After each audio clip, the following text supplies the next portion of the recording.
Hello বন্ধুরা, কেমন আছো সবাই? আশা করি সবাই ভালো আছো। তো এখন আমি কলকাতায় যাচ্ছি।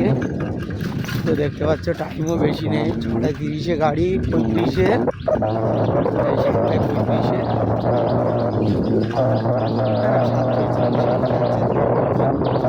35-এ আছি, সাইকেল আছি, দেখতে পাচ্ছ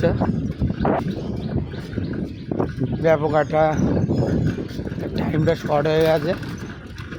সাইকেলটা ভালো চলে না আর রাস্তায় কুয়াশা। তো আপাতত তোমরা ভিডিওটা দেখো, পরবর্তী ভিডিও আবার দেবো। তাহলে বন্ধুরা এখনও বাজার পৌঁছতে পারলাম না, আর সাইকেলটাও খুব চলে না স্পিডই, কারণ জাম। দেখো টাইমটা খুব শর্ট, 10 মিনিটের মধ্যে আমাকে স্টেশন পৌঁছাতে হবে, তাহলে ট্রেন ধরবো। আর পিছনে দেখো, পিছনে আমার সাইকেলটা তাতে ডিস্টার্ব করছে। সামনে একটা লরি আসছে, সাইকেলটা চলছে দেখো, অত স্পিডে ছাড়া স্পিডে চলে না, ঠিক আছে?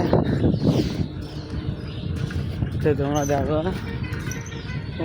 খুব কষ্ট হচ্ছে, কারণ সাইকেলে জার্নি করাটা খুব কষ্ট আছে। তো চলো, এইসবে আমাদের বাজারে আসলো, বাজারটা পার করে। আর সাইকেলে প্রচণ্ড আওয়াজ হচ্ছে, যার জন্য ক্যামেরায় নয়েজটা ভালো আসবে না। তো এখনও 10 মিনিট লাগবে। তো ভিডিওটা আমি শেষ করছি এই মুহূর্তে।